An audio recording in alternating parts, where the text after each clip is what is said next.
Imagine this. You are standing in the middle of the vast ocean. All around you is nothing but water. No cities, no human voices, no sign of rescue, no path to follow. Now imagine stepping off a boat onto a remote island, and the captain sails away, leaving you behind. He hears nothing of your calls. He does not stop, he does not return. You are completely alone. No food, no shelter, no one to talk to, just you and the island. Just you and the sea. Now think about it. Days pass, weeks pass, months, years even, and you must learn to survive. How do you live? How do you endure?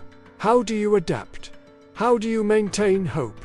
This is the true story of a man who not only faced complete isolation, but mastered it. If you are ready to hear this incredible tale of survival, make sure to like this video, subscribe to the channel, and share it. Because what you are about to hear is reality, not fiction. This man was Alexander Selkirk, born in 1676 in the small Scottish village of Lower Largo. He was an ordinary man, but a man of the sea, fascinated by the freedom and adventure it promised. From a young age, he yearned to leave the confines of his village and explore the oceans. To work on ships, to see the world, and to face the unknown. His passion for the sea led him, in 1703, to join a privateering expedition with the famous English privateer William Dampier. Aboard the ship Cinque Ports, commanded by the young and determined Captain Thomas Stradling. The voyage was perilous.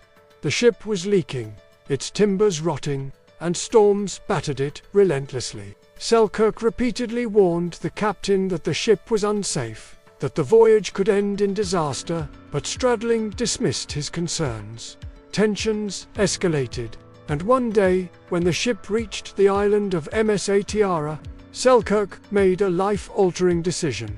He chose to leave the ship and face the island alone rather than die aboard a sinking vessel.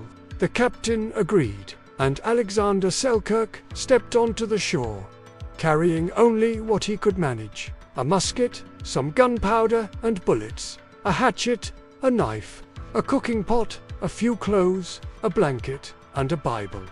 As the boat drifted away, Selkirk ran along the shore, shouting, waving, screaming with all his strength. But the vessel did not stop. As it disappeared into the distance, the terrible truth hit him. He was utterly alone. The first days on the island were filled with fear and despair. Nights were cold and silent, and the island offered no comfort.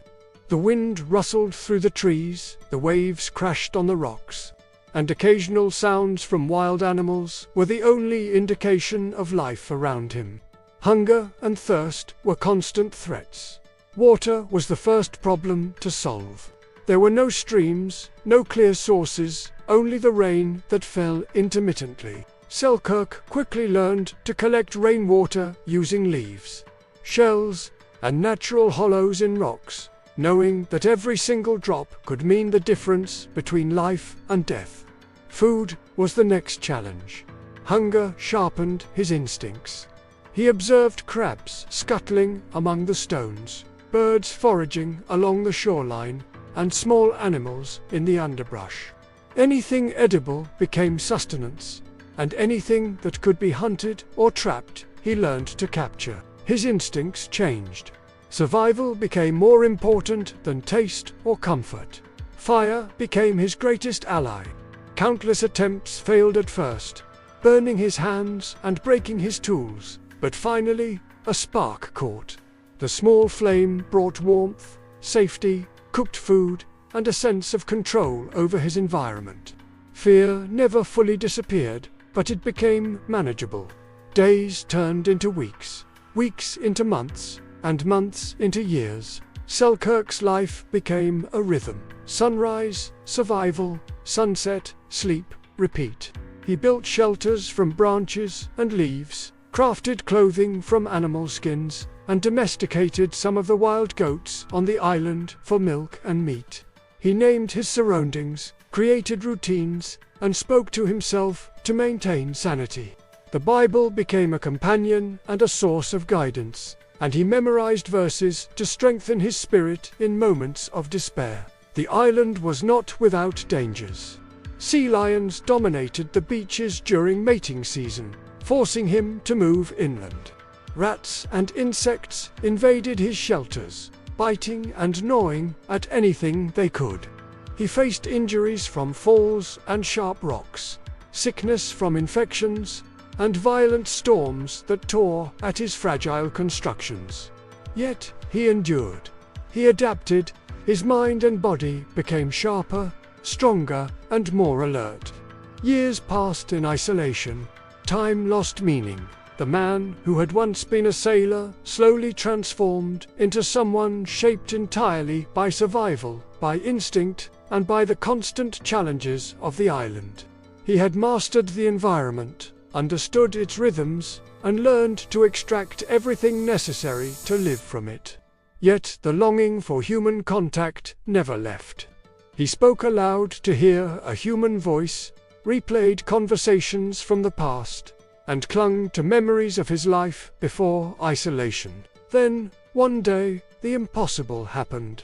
Two British privateers, the Duke and the Duchess, appeared on the horizon. Selkirk lit a large signal fire and waved with every ounce of energy left in him. Smoke rose like a beacon into the sky. The landing party rowed ashore and were astonished to find a man clad in goatskins, wild-haired and unkempt, who could barely speak from years without human conversation. William Dampier, the privateer who had once commanded him, recognized him immediately and confirmed his identity.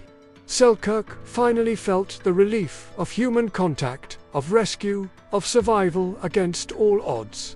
Returning to civilization was not easy. The world had moved on without him. The noise, the bustle of the ship, and the presence of so many people overwhelmed him at first. But gradually, he adjusted.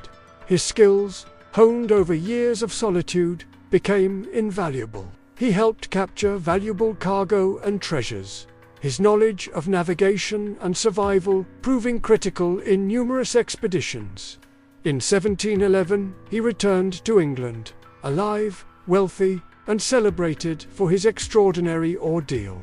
His family and fellow villagers were astonished to see him again, strong and alive after years they had believed him lost. Selkirk's story became a testament to human endurance, resilience, and ingenuity. It inspired Daniel Defoe's classic novel, Robinson Crusoe, though Selkirk's true experience was far harsher, rawer, and more unyielding than fiction could convey. His life demonstrates that even in absolute isolation, faced with starvation, danger, and fear, a human being can survive, adapt, and find strength within. The lessons he left behind echo across centuries. Trust in yourself, rely on ingenuity, confront challenges with courage, and never lose hope. If you found this story compelling, make sure to like this video, subscribe to the channel, and share it with others who love real survival stories. Remember, what you have just watched is based on true events. This content is for informational and documentary purposes only. The experiences, actions, and events described are drawn from historical records of Alexander Selkirk's life and are not fictionalized for dramatic effect.